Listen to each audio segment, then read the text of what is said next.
बिस्मिल्लाहिर्रहमानिर्रहीम और अस्सलाम वालेकुम। 20 जून और पाकिस्तान में जुमे की सुबह। आज की अहम तरीन खबरों में सबसे पहले आपके सामने इस्लामाबाद के मौसम का अहवाल रखते हैं। आप सोच रहे होंगे कि ये हमने मौसम का अहवाल आपको देना कब से शुरू कर दिया। आज इस्लामाबाद में तकरीबन 38 से 40 डिग्री सेल्सियस जो है वो टेम्परेचर है, और जो फील्स लाइक मतलब कि जो असल में इंसानी जिस्म को ये दर्जा हरारत महसूस हो रहा है वो तकरीबन 50 डिग्री सेल्सियस है। 48 से 50 डिग्री सेल्सियस जो है वो फील्स लाइक है, मतलब कि 115 फ़ारेनहाइट से लेके 120 फ़ारेनहाइट के दरमियान फील्स लाइक है। 35% के करीब ह्यूमिडिटी है, और ये वो टेम्परेचर है जिसमें एयर कंडीशन के साथ रहना भी शायद मुश्किल हो। 72 ईयर एज पाकिस्तान के former prime minister Imran Khan आज जेल के एक बहुत ही छोटे से सेल में बंद हैं और इस टेम्परेचर से नबरदस्मा है। अक्सर हमें इन्फॉर्मेशन मिलती है कि उनका पंखा भी बंद कर दिया जाता है। मेरे इस व्लॉग को बहुत सारे डॉक्टर हजरात भी देखते हैं। उनसे मेरा सवाल है कि अगर आपको मौका मिले, वक्त मिले, डॉक्टर्स अमूमी तौर पर बहुत ही मसरूफ़ होते हैं, उनकी लाइफस्टाइल ऐसा है पेशेंट्स के साथ, और उनकी जो ड्यूटी आवर्स हैं वो भी बहुत लंबे होते हैं। सबसे पहले तो इस बात पर मेरी उनको सताइश, उनको सलाम। पूरी दुनिया में मैंने देखा है कि डॉक्टर्स जितनी मेहनत पुटअप करते हैं उनकी उतनी सताइश नहीं होती, और अक्सर हम सोचते हैं शायद माली तौर पर उनको उतना रिवॉर्ड किया जाता है। मैं डिसएग्री करता हूँ। सिस्टम के अंदर जहाँ पर माली तौर पर बहुत ज़्यादा रिवॉर्ड मिलता है, वहाँ भी अगर देखें तो डॉक्टर को पीनट ही दिया जाता है। बाकी सिस्टम के दूसरे प्लेयर्स जो हैं वो उसी डॉक्टर की वजह से बहुत सारा पैसा कमा जाते हैं। एंड ऑफ द डे जो सारा साइकोलॉजिकल ट्रॉमा होता है, फिज़िकल ट्रॉमा होता है, वो फिजिशियन हजरात ही बर्दाश्त करते हैं। इसलिए मेरी तरफ से डॉक्टर्स का क्योंकि जिक्र चल निकला, तो उनकी सताइश, जिस तरीके से वो इंसानियत की खिदमत कर रहे हैं पूरी दुनिया के अंदर, और स्पेशली हमारे पाकिस्तानी डॉक्टर्स, पाकिस्तान के अंदर भी जहाँ पर फैसिलिटीज़ ना होने के बराबर हैं, और पाकिस्तान से बाहर भी जहाँ फैसिलिटीज़ हैं, लेकिन जाहिर है वर्क प्रेशर तो हर जगह पर बहुत ही टावरिंग है। मीन के बहुत हाई वर्क प्रेशर के अंदर इन्हें काम करना पड़ता है। बहरहाल, आप में से जो भी कोई डॉक्टर्स ये व्लॉग देख रहे हैं वो ज़रूर बताइएगा प्लीज़ कि अगर 40 डिग्री सेल्सियस के करीब टेम्परेचर हो, फील्स लाइक, मैं आम लोगों को जो गांव में बैठे देख रहे हैं व्लॉग, उनको बता दूं कि एक तो मरकरी पे टेम्परेचर होता है। अब अगर टेम्परेचर मरकरी पे 40 हो लेकिन हवा बिल्कुल रुकी हुई हो या ह्यूमिडिटी ज़्यादा हो तो गर्मी और भी, जिसे हम हब्स कहते हैं, और भी बढ़ जाती है। इंसानी जिस्म को क्या गर्मी लगती है उसके लिए एक, आप कहिए कि खुसूसी तरीके से जो वेदर से रिलेटेड लोग हैं, साइंटिस्ट हैं, मौसमियाती अहवाल को देखने वाले लोग, वो एक फिर ख़ास तरीके से उस वेदर को मेजर करते हैं और बताते हैं कि फील्स लाइक क्या है, मतलब इंसानी जिस्म उसे कितनी गर्मी महसूस करेगा। तो इस वक्त जो मरकरी है, जो पारा है, जो थर्मामीटर है, वहाँ पर तो 40 डिग्री, 38 से 40 डिग्री सेल्सियस टेम्परेचर है, लेकिन जो फील्स लाइक है वो 48 से 50 सेल्सियस है। मेरे नज़दीक तो ये काबिल बर्दाश्त नहीं है। मेरे नज़दीक तो किसी भी इंसान के लिए इतनी गर्मी के अंदर रहना और सेहतमंद रह जाना काबिल बर्दाश्त नहीं है। इमरान खान साहब ने पिछले साल ये बताया था कि जो वो निक्कर पहनते थे, इतना पसीना आता था कि वो निक्कर गल गई थी। अभी हमें पता चलता है कि कभी उनका पंखा बंद कर दिया जाता है। तो ये भी आपने जहन में रखना है कि ये वो किसी बहुत खुले कमरे में, हवादार कमरे में नहीं रह रहे। मैं बार बार आपको एक्सप्लेन कर चुका हूँ, मेरी माजरत अगर मैं रेपिटेशन करता हूँ, कि वो एक सेल में है, जो सेल 6 फीट के करीब मैक्सिमम चौड़ा है और 9 फीट के करीब मैक्सिमम, 9 से 10 फीट, मैक्सिमम 10 फीट, 10 भी नहीं होगा, 9 होगा, लंबा है। तीनों तरफ की दीवारें, बिल्कुल कोई खिड़की नहीं है।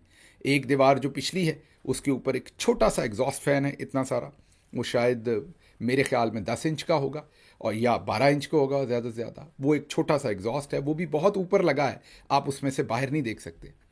और मीन ऊपर का मतलब है कम से कम 12 फीट ऊपर वो आपके सर से लगा है, या 9 फीट ऊपर लगा है। उसके बाद जो सामने आपके दरवाज़ा है वो बहुत ही छोटा है। उसके अंदर सलाखें लगी हुई हैं, और उस दरवाजे के आगे एक और छोटा सा कमरा बना हुआ है जिसकी दोनों तरफ दीवारें हैं। ज़ाहिर है एक तरफ आपका जो सेल का दरवाज़ा है और अगली तरफ एक और दरवाज़ा है जो बरामदे में खुलता है। बरामदे के आगे आसमान है जिसको आप देख सकते हैं, वो भी छोटा सा सहन होता है, उसमें से ऊपर आसमान आपको नज़र आता है। लेकिन अंदर सेल के अंदर बड़ी मुश्किल से अंदर रोशनी ही आती है, आप बाहर आसमान का नीला रंग किसी तरफ से भी नहीं देख सकते। इस सेल के अंदर इमरान खान साहब कैद हैं। अक्सर उनको कैद तन्हाई में भी रखा जाता है, मतलब कई कई दिन उसी सेल में से बाहर नहीं निकलने दिया जाता, वॉक करने के लिए भी नहीं निकलने दिया जाता, एक्सरसाइज करने के लिए भी नहीं। और कभी कभी मामलात ऐसे होते हैं कि उन्हें बाहर उसी सेल से बाहर बरामदे के करीब वॉक करने दी जाती है। इन हालात के अंदर जब फील्स लाइक 50 है और मरकरी जो है, जो टेम्परेचर है वो 40 है, तो मैं डॉक्टर साहबान से खुसूसी रिक्वेस्ट करूंगा कि इन कमेंट्स के अंदर ज़रूर लिखिएगा कि क्या कोई भी बड़ा तगड़े से तगड़ा आदमी भी इस गर्मी को किस तरीके से बर्दाश्त कर सकता है। अब ये खबर मैंने क्यों दी? ये खबर मैंने इसलिए दी कि आजकल बजट का समा है। बजट के समा पर पंजाब असम्बली के अंदर भी और कौमी असम्बली के अंदर भी बजट पेश करना ये हुकूमत के लिए बड़ा मुश्किल वक्त होता है। हम हुकूमत में रहे, मुझे पता है बजट के वक्त हुकूमत की बड़ी नीड होती है कि हम बड़ी आराम से बजट पास करवा लें। बजट के अंदर कुछ नफसियाती किस्म की हदूद कायम की हुई हैं। एक तो बजट का पास होना तो एक ऑपरेशनल हद है कि अगर पास ना हो तो हुकूमत को एतमाद का वोट लेना पड़ता है, लेकिन उसके साथ साथ कुछ नफसियाती चीज़ें होती हैं। मसलन बजट पास होने के बाद अगर वज़ीर आज़म तकरीर ना भी करे तो कोई, मेरा नहीं ख्याल कानून में लिखा हुआ है कि उन्होंने तकरीर करनी है, लेकिन एक नफसियाती तौर पर एक रिक्वायरमेंट बनाई हुई है। इसी तरीके से सूबे का बजट पास होने के बाद चीफ मिनिस्टर नहीं भी तकरीर करेगा तो कोई कानूनी, मेरा ख्याल उसमें मुशगाफी नहीं है, लेकिन एक नफसियाती हद मुकर्रर है। अब मरियम नवाज़ जो हैं वो तो असम्बली में आती नहीं।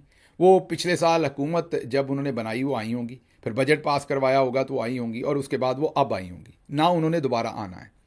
पंजाब असम्बली में ये गोल्डन अपॉर्चुनिटी है पंजाब असम्बली के दोस्तों के पास कि वो वहाँ पर भरपूर प्रोटेस्ट करें, इसमें कोई शक नहीं। सबसे पहले let me give some credit to Punjab assembly के जो इस वक्त अपोजिशन लीडर हैं और वहाँ पर पार्लिमानी लीडर हैं और तमाम मेंबरान हैं कि कम से कम कल पहली बार हमें यह नज़र आया कि हुकूमत को ज़रा सी परेशानी आपने दी, और इसके लिए आप सताइश के हकदार हैं, क्योंकि कल मैंने पहली दफ़ा हुकूमत को प्रोटेस्ट करते हुए देखा।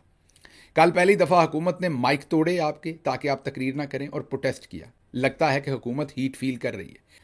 इससे पहले तो ये जितना भी वक्त था उसमें हमने देखा है कि हुकूमत ने कोई ख़ास तरद्दुद नहीं किया और ना ही उनको कोई तकलीफ़ होते हुए हमने देखी।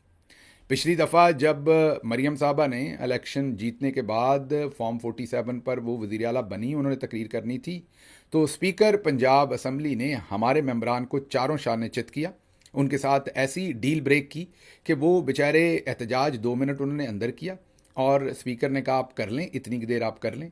ये मैं आपको अंदर की कहानी बता रहा हूँ। उसके बाद हमारे मेंबर्स चुप करके बाहर चले गए और बाहर सीढ़ियों पर एहतजाज करते रहे, और अंदर मरियम साहबा को बिल्कुल सन्नाटा दिया गया और उन्होंने टकाऊ किस्म की तकरीर की।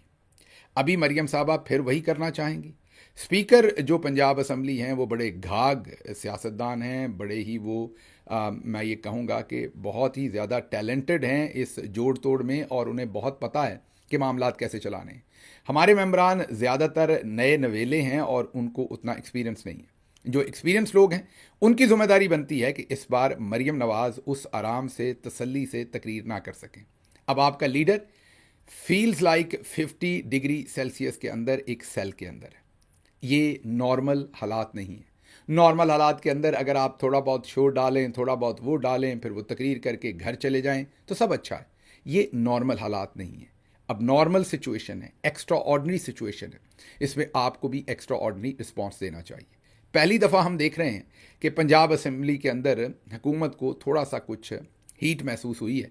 इससे पहले तो मैंने माजरत के साथ, आप बुरा मनाते हैं अगर पंजाब असम्बली पे थोड़ा सा करें तो वो कहते हैं कि आप नेशनल असम्बली की बात नहीं करते, नेशनल पे करें तो वो कहते हैं आप हमारी बात क्यों करते हैं, आप बाहर बैठे हुए हैं, आपको क्या पता यहाँ पर क्या होता है। तो मैं ऐसे तमाम दोस्तों से कहता हूँ, यकीन कीजिए बहुत सारे नेशनल असम्बली के मेंबरान को भी मैं मुल्क से बाहर मिला हूँ और बहुत सारे प्रोविंशियल असम्बली के भी, मतलब वो मुल्क से बाहर आते जाते हैं दोस्त। तो मेरी उनसे फिर गुजारिश है कि आप मेरे पास ही आ जाएं और मैं आपकी रिहाइश का भी बंदोबस्त करता हूँ, रहने का भी, और आप बैठकर टीवी पे जो मैं काम कर रहा हूँ वो आप यहाँ से करें और वहाँ पर उसको काम करने दें जो करना चाहता है और उस तरीके से करना चाहता है जो सिचुएशन की डिमांड है। अगर ओवर 5 पड़े हों और उन 30 गेंदों के अंदर स्कोर जो है वो 70 चाहिए हों तो फिर आप सिंगल डबल नहीं ले सकते, आपको छक्के और चौके मारने पड़ते हैं।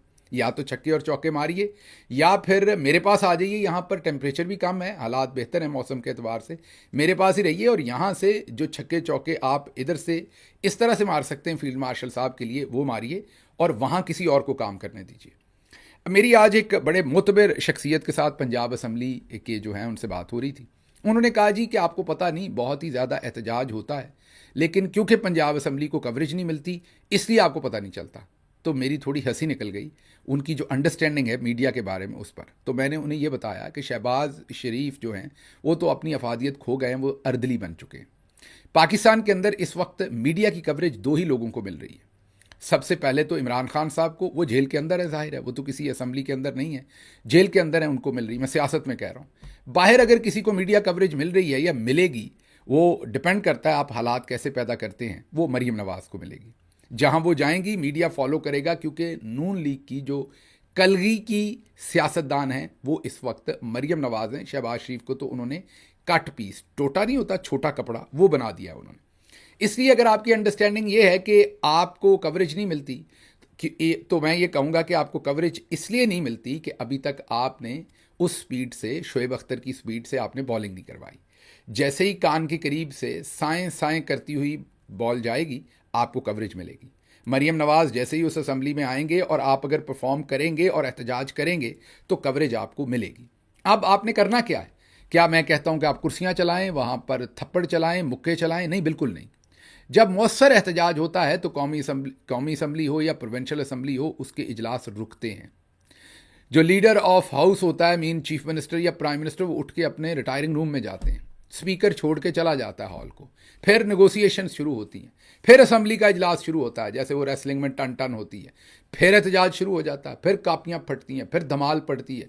स्पीकर के आगे जो हेड ऑफ उस वक्त हुकूमत होता है उसके आगे कोई डांस करता है, कोई नारे लगाता है, कोई गले में कोई चीज़ पहन के आ जाता है। सो इतना एहतजाज किया जाता है कि ना वहाँ कान में आवाज़ नहीं पड़ती, कोई तकरीर नहीं कर पाता वहाँ पर, और हर तरफ एक आपने केओस मचाया होता है। तब जाके मीडिया आपको कवरेज देता है। मैं बिल्कुल नहीं कह रहा कि आप फिजिकल हों या कानून तोड़ें। असम्बली के अंदर आपको किसी ने गिरफ्तार भी नहीं करना, वो बड़ी स्पेस है आपके पास कि आप वहाँ एहतजाज कर सकें, प्रोवाइडेड कि आप करना चाहते हैं। अगर आप करना चाहेंगे तो मीडिया भी आपको कवरेज देगा, माहौल भी है। और आपका टेस्ट ये है कि अब जब मरीम नवाज़ अगर या तो वो तकरीर करने आई ना, तो आप जाहिर है पता चल गया कि आपके डर से आप भरपूर तरीके से तैयार थे। अगर वो तकरीर करने आए और वो तकरीर कर जाएं, बेशक हेडफोन लगाकर बगैर रुके हुए तकरीर कर जाएं, तो रिजल्ट ये है कि आपने बेहतर एहतजाज नहीं किया। शहबाज शरीफ और मरीम नवाज़ दोनों की बड़ी हिजानी तबीयत है। मैं ये आपको उनकी पूरी रीडिंग करने के बाद बता रहा हूँ। शोर के अंदर दोनों तकरीर नहीं कर सकेंगे, मौसर शोर के अंदर। अगर शोर फुसफसा है तो फिर वो तकरीर कर लेंगे। तो ये घोड़े का मैदान, आपके पास पूरा ऑप्शन है। आज हमने एक ट्विटर के ऊपर पोल करवाया, उसमें मैंने पूछा कि लोगों से पूछा कि जो हालिया एहतजाज हो रहा है प्रोविंशियल असम्बली में, उससे आप मुतमईन हैं। सवाल मेरा ये था कि पंजाब असम्बली के हालिया बजट सेशन में आप पीटीआई के मेंबरान की परफॉर्मेंस पर खुश हैं? आपको लगता है उन्होंने बहुत जानदार और भरपूर एहतजाज किया है या बस गुजारा किया है? पहला सवाल पूछा, बहुत तगड़ा एहतजाज किया है, सिर्फ 12% ने ये कहा है। बस गुजारा किया है, 32% ने कहा है। बहुत कमज़ोर एहतजाज किया है, 56% ने कहा है। अगर आप ये 56 और 32 मिला लें तो ये 88% जो है वो आपकी परफॉर्मेंस से अभी तक खुश नहीं है। जाहिर है आपको मेरी ये बात बहुत बुरी लगेगी। आप में से कुछ लोग बहुत एहतजाज भी करेंगे। पिछले दिनों तो एक दोस्त ने कहा, जब मैंने पिछली दफ़ा क्रिटिसिज्म किया तो उन्होंने कहा कि गिल साहब आपका ये सेगमेंट जो था वो बड़ा ही पैथेटिक था। चलें जनाब, मान लेते हैं बहुत ही पैथेटिक है, बायस है, मेरी कोई दुश्मनी होगी, मैं कुछ गलत कर रहा हूँ, अब मुझे दफ़ा कर दें 5 मिनट के लिए। फोकस करें, बजट की तकरीर मरीम नवाज़ सही तरीके से ना कर सकें। आपका लीडर 38 से 40 डिग्री सेल्सियस, फील्स लाइक 48 से 50 डिग्री सेल्सियस पर जेल में है, और आप लोगों को दिखाएं कि ये एक्स्ट्रा ऑर्डिनरी सिचुएशन है और आपको ये काबिल कबूल नहीं है। सब कुछ एज़ यूजुअल नहीं हो सकता, और बड़े आराम से जो पंजाब असम्बली है उसका बजट पास नहीं हो सकता। देखते हैं क्या किया जाता है। हम कौमी असम्बली पर भी बात करेंगे, क्योंकि वहाँ पर भी मेरे नज़दीक बहुत ज़्यादा काम होना चाहिए, मौसर होना चाहिए। कल हम उस पर बात करेंगे, उसका भी सर्वे करवाएंगे आवाम से, ताकि हमारी लीडरशिप को पता चले। इसमें गुस्सा करने की कोई बात नहीं, हम डेमोक्रेसी पर बिलीव करते हैं। खल्के खुदा की जो आवाज़ है वही असल में बैरोमीटर होता है सियासत के अंदर नापने का।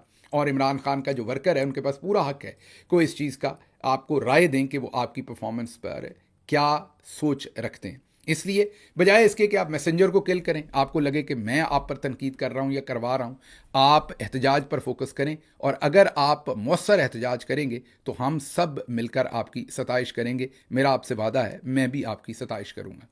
लेकिन मैंने क्योंकि पंजाब असम्बली के अंदर काम किया हुआ है, बहुत सारे मेंबरान ने ब्यूरोक्रेसी से अपने काम करवाने होते हैं, कुछ ने स्पीकर से अपने काम करवाने होते हैं। और हुकूमतें क्या करती हैं, क्योंकि हम भी हुकूमत में रहे हैं, वो वहाँ पर लाकर ऐसे सेक्रेटरीज़ को गैलरी में बिठाती हैं जिनसे आपने काम लेने होते हैं। फिर जब उन सेक्रेटरीज़ की आंखों में आंखें डालकर आप देखते हैं तो आपकी एहतजाज करने की आतिश अक्सर ठंडी हो जाती है। आपने ये नहीं करना। आपने एहतजाज करना है, सेक्रेटरीज़ की गैलरी की तरफ नहीं देखना कि वहाँ पर कौन बैठा है। अगली खबर की तरफ चलते हैं। इसराइल के अंदर बहुत ही गर्मा गर्म किस्म के मामला चल रहे हैं। इसराइल में अब जो ईरान के पहुंचे हैं वहां पर मिसाइल, उनसे माइक्रोसॉफ्ट की जो इमारत है वो ईरानी मिसाइल ने तबाह की है या बहुत सख्त नुकसान पहुंचाया है। धुएं के बादल उठ रहे हैं। स्टॉक एक्सचेंज की इमारत कल की गई थी, तो वहां पर मामला जो हैं वो बहुत ही दगरगूं हो रहे हैं। ये भी कहा जा रहा है कि जो इसराइल के पास जो आयरन डोम है या उनके दूसरे जो जो उनका डिफेंस सिस्टम है, मिसाइल डिफेंस सिस्टम है, उसके अंदर जो बैटरीज हैं, मतलब कि जो मिसाइल नीचे से वो ऊपर फायर करते हैं, उनकी अब उनके पास स्टॉक बहुत कम रह गया है। अगर ईरान इसी तरीके से मिसाइल मारता जा गया, ये मेरे पास ज़ाहिर है कोई रिकॉर्ड तो नहीं है, लेकिन जो मुबस्सरीन हैं वो इस पर तबसरा कर रहे हैं कि अगर ईरान इसी तरीके से मिसाइल मारता रहा और उनके मिसाइल अभी ख़त्म ना हुए तो इसराइल के पास वक्त कम है, मतलब कि फिर मिसाइल सारे नीचे आकर लगना शुरू हो जाएंगे। अभी तो कोई 10% लगते हैं, फिर ये नंबर बढ़ता जाएगा। और ईरान देखते हैं कि अब उनके पास कितने मिसाइल हैं और आने वाले दिनों में वो क्या करते हैं। फ़िलहाल मामलात ख़राब हो रहे हैं। अगली खबर बहुत ही संजीदा है और उसकी टाइमिंग बहुत इंपॉर्टेंट है। खबर यह है कि अमेरिका को हमलों के लिए ज़मीन दी तो निशाना बनाएंगे। ये ईरान ने चेतावनी, मतलब कि ईरान ने ये धमकी, इसको ना कहें, तंबीह जो है वो तमाम इर्द गिर्द के मुल्कों को भेजी है। कतर की उन्होंने जिम्मेदारी लगाई है क्योंकि कतर के साथ उनकी बातचीत है। उन्होंने कतर को ये कहा है कि तमाम इर्द गिर्द के मुल्कों को बता दें, स्पेशली मुसलमान मुल्कों को, जाहिर है कि जिसकी भी ज़मीन हमारे ख़िलाफ़ इस्तेमाल हुई फिर वो अपने मामलात का खुद ज़िम्मेदार होगा। और अगर किसी ने अपनी ज़मीन जो है वो हमारे ख़िलाफ़ इस्तेमाल होने दी तो हम उसको भी निशाना बनाएंगे। हम समझेंगे कि हम उसके साथ भी हालत जंग में हैं। अब आप इस बयान को देखें और महज एक दिन पहले हमारे फील्ड मार्शल साहब की मुलाकात देखें। उसके साथ साथ जो जर्नैली टाउट हैं वो एतराज़ कर रहे हैं कि जो CNN न्यूज़ 18 का आर्टिकल है जो हमने कल आपसे शेयर किया था, जिसमें ये कि बेसिस भी मांगे गए हैं, ज़मीनी मामलात भी मांगे गए हैं, समंदर के मामलात भी मांगे गए हैं, वो कह रहे हैं कि जी ये आप गलत खबर शाया कर रहे हैं, ऐसा कुछ नहीं मांगा गया। चलें, अगर ये गलत हुआ तो हम माजरत कर लेंगे। ये 2 4 5 दिन है, सब कुछ नज़र आ जाएगा कि क्या मांगा क्या नहीं मांगा। हमने तो वो स्टोरी आपके सामने रखी जो इंटरनेशनल जरीदे, न्यूज़पेपर और टेलीविज़न सेंटर्स आपके सामने रख रहे हैं। लेकिन ईरान की तरफ से एक दिन के बाद ही कतर के थ्रू ये मैसेज सबको भिजवाना कि जिसने भी हमारे खिलाफ अपनी ज़मीन इस्तेमाल करवाई उसके साथ हम हालत जंग में होंगे, ये बहुत ही मानी खेज़ बात है। पाकिस्तान को भी इस पर बहुत संजीदगी के साथ सोचना चाहिए कि ये मामलात किस तरफ जा रहे हैं। अगली खबर जो आपके सामने रखनी है वो ये है कि जो इसराइली हमलों के बाद और फिर जो ईरान का बड़ा भरपूर जवाब भी है, दोनों का ही भरपूर है एक दूसरे के ऊपर। उसके बाद ट्रंप के जो नुमाइंदा खसूसी हैं, उनका नाम विटकॉफ है, मिस्टर विटकॉफ, उन्होंने ईरानी वज़ीर ख़ारजा अब्बास अराक्ची से मुतअद्दिद राब्ते किए हैं।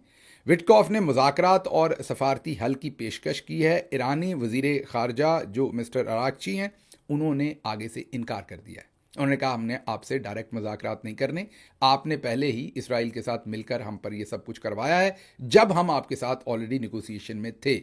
ये मैं नहीं कह रहा, ये रॉयटर्स कह रहे हैं। रॉयटर्स की स्टोरी है, दुनिया का बहुत ही मोतबर ये न्यूज़ एजेंसी है, प्लेटफॉर्म है जो ये खबर ब्रेक कर रहा है। तो ये भी अपने अंदर बहुत अहमियत रखता है। लेकिन साथ ही साथ जो यूरोपियन वज़राए ख़ारजा हैं वो ईरान के साथ कल स्विट्ज़रलैंड में एक मुलाकात कर रहे हैं और देखते हैं, ये CNN की खबर है और जाहिर है इसमें जो इसके अंदर जो वज़राए ख़ारजा हैं यूरोपी, उनको ज़ाहिर है अमेरिका की सपोर्ट हासिल है, अमेरिका का आशीर्वाद इसमें मुकम्मल हासिल है। देखते हैं कि अब ये मामलात किस तरफ चलते हैं। दूसरी तरफ सदर ट्रंप कह चुके हैं कि वो 2 हफ्तों के अंदर अंदर फ़ैसला करेंगे कि उन्होंने ईरान पर कब हमला करना है। ये वो 2 हफ्तों के अंदर अंदर फ़ैसला करने का पहले से ही इंदिया दे चुके हैं। अगली खबर जो आपके सामने रखेंगे वो तालीम कोई आसाइश नहीं है बल्कि बुनियादी हक है, ये आसिफा भुट्टो जरदारी साहबा ने कहा है। लेकिन इसके साथ साथ आपने ये भी जहन में रखना है कि इसी सिंध के स्कूलों में पानी नहीं है। सिंध में 14,000 स्कूलों में पानी की सहूलत नहीं है और तकरीबन इसी के करीब करीब स्कूलों के अंदर बाथरूम की सहूलत नहीं है। उसके साथ साथ तकरीबन 48 लाख बच्चे स्कूल से बाहर हैं जिनको स्कूल में होना चाहिए। ये उसी सूबे की बात कर रहे हैं जहां से आसिफा जरदारी साहबा ये बयान दे रही हैं, और उसी सूबे में 13 लाख ऐसे बच्चे हैं जो ज़मीन पर बैठने पर मजबूर हैं, जिनके पास कोई बैठने के लिए डेस्क या कोई फर्नीचर की कोई आइटम नहीं है।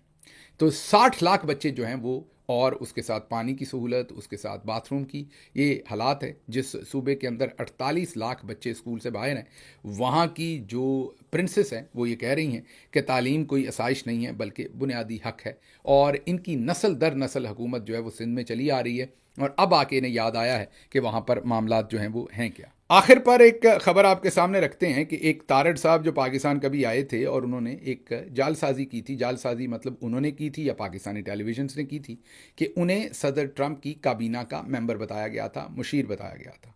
आप जब सदर ट्रंप की काबीना की डिटेल चेक करते हैं तो उसमें किसी ऐसी शख्सियत का नाम नहीं है। शुरू में तो वो ये काम चलाते रहे, जब लोगों ने उन पर भरपूर एहतजाज किया और उन पर तनकीद की तो उन्होंने ये काम करना बंद कर दिया।